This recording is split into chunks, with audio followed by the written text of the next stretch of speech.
nerds, Lottie here again. We have so much to cover. It's going to be noisy. I don't know if you can hear that in the background or not. But yeah, we've got a lot to cover. Let's get straight into it with our guns. Right, we are now in the possession of Replica firearms. Woo! I mean, Peter's already making some, but we ordered both some Replica firearms for the Jeep and for the Carrier project, which they're all tucked away.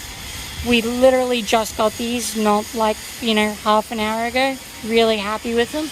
So this is an M1 carbine, or carbine, as I hear some US based people say, but we are in Australia, so it is a carbine, said with a very strong nasally accent. I am quite happy with these.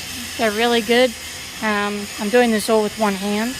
I am quite familiar with the operation of a real one. There we go. So the magazine comes out quite nicely, and you can even charge it, and then it clicks too, which is really nice. But that's about all it does. It's got the nice strap on it, which is really groovy. It's, I think of a rather nice quality, considering it's going to be hidden. Well, not hidden, but it's going to be in this sheath here, so realistically all you're actually going to see is kind of that, while it's I'm just trying to put it down safely, while it's across the front there. So I've got to come up with a couple of ideas on how to mount it. Obviously I got to weld it and everything, that's not an issue, but which direction? I've seen them go the stock at this end and the barrel down that end. I've seen it with the stock down that end and the barrel down this end. I've also seen them flipped upside down, as in the whole bracket is upside down. So now that I've got the firearm that we're going to be putting in it, I can now better deduce which way I'm going to put it. The main contributing factor is, of course, the window latches. These are quite important that they don't get interfered with, because as we'll touch on in a second, the whole thing's been set up so that you can lock it down. So I'm really happy about that. I've painted the steering wheel, which is really nice. It's a slightly different shade from the rest of the car, which is by design. And I don't know if you can see it. You can see that sort of texture of it. I am so happy with that. Like, it is actually a really nice steering wheel to sort of like hold. It's got like, it's not a rough texture, but it's not slippery, and it's not sticky either. It's perfect. If I do say so myself, it's quite perfect. Likewise, I did the gear selectors there in very much the same manner. So very happy with that, despite it being a one-off color. Very happy. You will also see I've started to fit indicators. I had to put them on this side, because if it goes out that side, it's just a little too close. Like, it's almost a hand width away from the gear lever there. So, and that's another hand width away. So I thought it's better to just put it on the left hand side, even though I personally prefer having it on my right hand side. It's just a little too close to the gear selector for my comfort, or even anyone's comfort, truth be told. And I have fairly skinny hands, so the owner is quite bigger than me, and I don't think he would be able to do it. So I decided to put it on the left hand side. I also put it up fairly high. I do have rather long legs, and even on my tippy toes I just managed to touch it, so I think people will be able to enter and exit quite happily. I didn't want it too far up, so I'm really happy with the placement of that. Obviously you can still see some wires hanging out there because I haven't wired up the rest of it. We've been busy getting a lot of stuff done. In the last video I talked about the fuel sender unit and the fuel gauge. Those are the other ones were not a matched pair, sadly. Basically meaning when I wired it all up, they both behaved as intended, but when they were connected to each other, they didn't speak the same resistance language, which meant that the gauge there, while it was reacting to what was happening down here, it was in the wrong range, so it was only sweeping back and forward, you know, only like a small, you know, teensy-wincy little section. These ones are a matched pair. Obviously I have to paint it still, we're not going to have it shiny. And you'll also notice the speedometer is green. I will of course paint that to be tan as well. I just wanted to make sure everything fits and is, you know, nice and groovy. Very happy so far with everything. The indicators, while we're still on that topic, I've got one disassembled here. It was actually really quite challenging trying to find these because obviously, let's look at the front of the Jeep.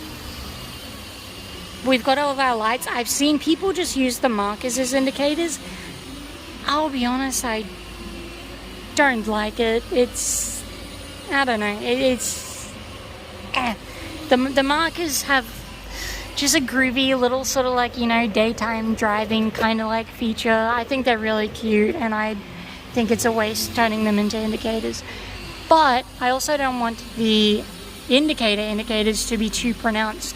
So they're going to be like so. I was looking everywhere for indicators that are visible from both front and side, and I ended up finding these. These are not indicator lights, they're actually just marker lights for like use on trucks and stuff like that. So it's going to be there. The rubber seal is going to be painted the same color as the Jeep, but they're just going to be a little more hidden, which is going to be really quite nice. So one aside, and then on the back they're going to be sort of underneath the rear bumper. So still very safe, but not too obvious for Jeep purists. And you can remove them fairly easy and they wouldn't look garish, you know, when you remove them. The holes will be fairly small. Just to fill you in with the legal processes.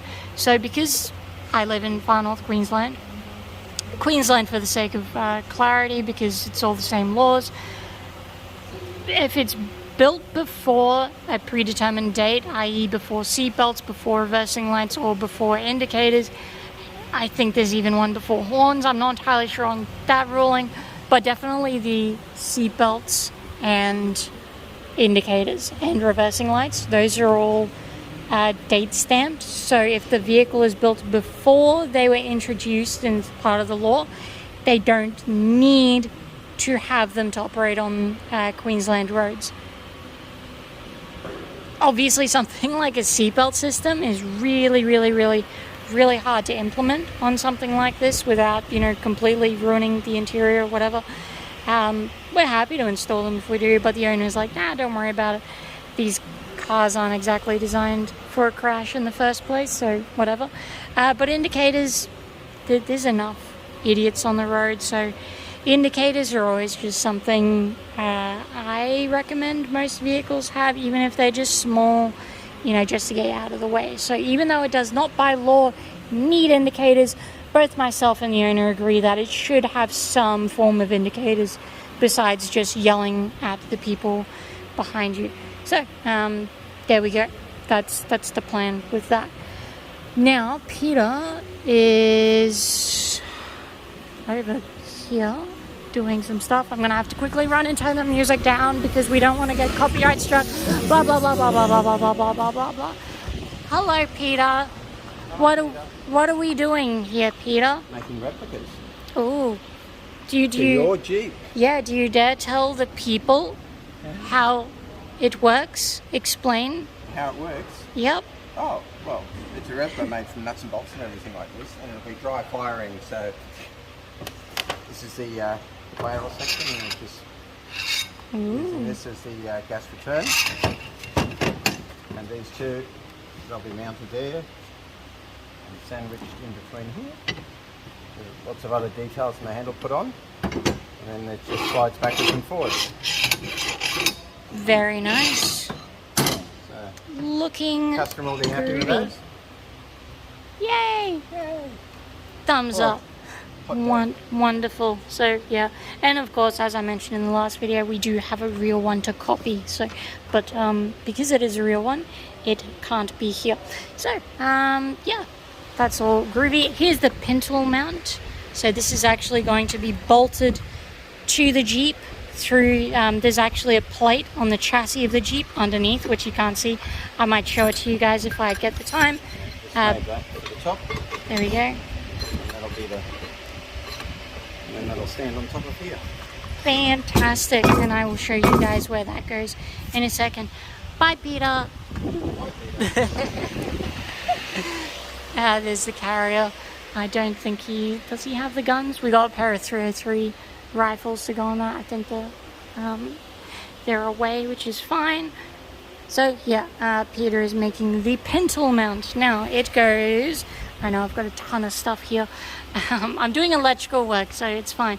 But underneath here, there's like a plate. That's where the plate's gonna go, and the pintle's gonna sit, you know, roughly that sort of height with the guns. It's gonna look really grand. Quite happy with that, but we'll scooch under anyway. I don't think I've shown too much of the underside of the Jeep, so we're doing an all-access tour to the Jeep. I'm just gonna shift around. Let's turn the lights on. Bing! Lights are on. We are under the belly of the beast. There we go. So those two holes there and those two holes there, that plate is fixed directly to the chassis. So really, really strong stuff, and that's where the pintle is going to be locked onto. Oh, now we wheel back out under. There we go. Now time to stand up. Groovy. Now, what else are we doing? Because we've got so much to do. Now, Jeepies. A lot of the desert Jeeps have jerry cans on the side. So they actually go here. I've seen so many desert Jeeps with jerry cans on the side. Now, there's a couple of things that we need to do because many desert Jeep have removed their windscreens altogether. So I'm actually going to put some timber, which is why that timber is there. That is the correct thickness to go between the jerry can and the body of the Jeep, while providing enough room that the jerry can doesn't smash into the windscreen mount there, or vice versa. I've seen the jerry cans go that way or that way. There we go, trying to be gentle. Both are correct. I will be doing a cross. Lay down. Using the straps over there, I will be doing a cross strap that way and one going down that way to keep it locked in with some wooden blocks into the side here. So again, we've got that clearance on the side. And of course, we've got more jerry cans around the corner and everywhere that go into the jerry can holder at the back. We're not going super duper overboard though. We're not going to put the big bustle on the back. That's just neither here nor there.